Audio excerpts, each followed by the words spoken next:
आंवला नवमी की कथा है।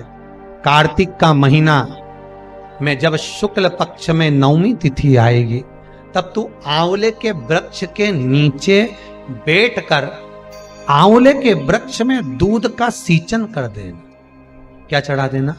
दूध। तू जा, तू ये कर ले। आंवले के वृक्ष के नीचे बैठकर जब तू आंवले पर दूध चढ़ाकर पूजन करेगी और उसी आंवला के वृक्ष के नीचे बैठकर जब तू अन्न का भाग ग्रहण करेगी तब तेरा मुख में निवाला जाते ही वो औषधि का काम करेगा और तेरे शरीर की काया ठीक हो जाएगी। इसलिए आंवला नवमी का उद्यापन करने वाली माताएं जब आंवला नवमी के व्रत का उद्यापन करती है तो आंवले के वृक्ष के नीचे ही ब्राह्मण ब्राह्मणी का भोजन कराया जाता है, घर के अंदर नहीं। घर के अंदर भोजन नहीं कराते।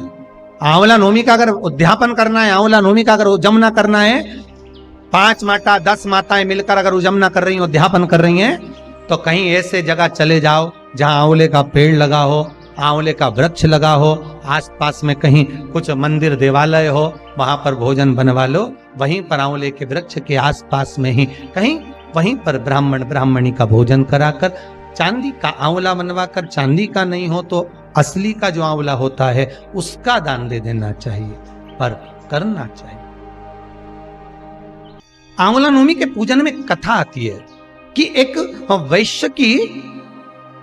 वैश्य की धर्म पत्नी के गर्भ से संतान नहीं थी और जब संतान नहीं है उसका मन बड़ा दुखी था। वैश्य जो था, बनिया जो था, वो भगवान की भक्ति में डूबा रहता। उसको दुख, पत्नी जब बोलती थी ना कि अपनी औलाद नहीं है, मैं निसंतान हूं, मेरे यहां संतान नहीं है, पति समझा देता था भगवान ने देना होगा देगा, भगवान पर भरोसा रख, विश्वास रख।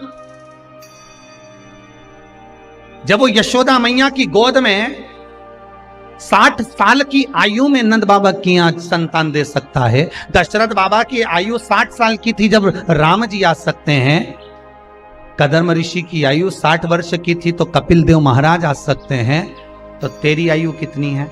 अभी तो तू 30 साल 35 साल 32 साल 25 साल, विवाह के 2 साल 4 साल हुए, उतने में घबरा गए। शंकर पर विश्वास तो करो। विश्वास किया ही नहीं और सीधे डॉक्टर साहब के पास पहुंच गए। डॉक्टर साहब हमारे यहां संतान नहीं है, हमारे यहां संतान नहीं। जैसा तुमने डॉक्टर साहब के पास जाकर कहा विश्वास रख करो, कहां का डॉक्टर के पास जाना? वो डॉक्टर बहुत अच्छा है, मेरी जीजी ने भी बोला था कि उसको एक बार दिखाया। विश्वास रखकर तुम जीजी के शब्द पर विश्वास रखकर डॉक्टर तक पहुंच गए।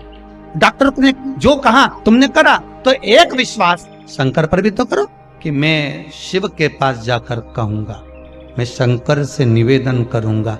मैंने शिव महापुराण में सुना है कि जब नारी का गर्भ नहीं ठहरता तो सफेद आंकड़े की जड़, जो आंकड़े का फूल शिव जी को चढ़ता है सफेद, उसी आंकड़े की जड़, सफेद आंकड़े की जड़, आंख की जड़ को शंकर के शिवलिंग पर से 21 बार तुम्बरुका जी का नाम लेकर घुमाकर मंदिर में ही स्त्री रजस्वला धर्म के 7वें दिन मंदिर में ही कमर पर बांध ले और एक पीपल का पत्ता शिव जी को चढ़ाकर प्रतिदिन गाय के दूध में उकाल कर पति पत्नी रोज उस दूध का पान कर कर पीकर सोएं, क्यों ना संतान देगा। उसका विश्वास जितना डॉक्टर पर करा उतना विश्वास शंकर पे भी तो करो, शिव पर भी तो करो। पर विश्वास रखकर मांगोगे तो दुनिया की कौन सी खुशी है जो बाबा नहीं दे सकता, वो सब लुटा देता।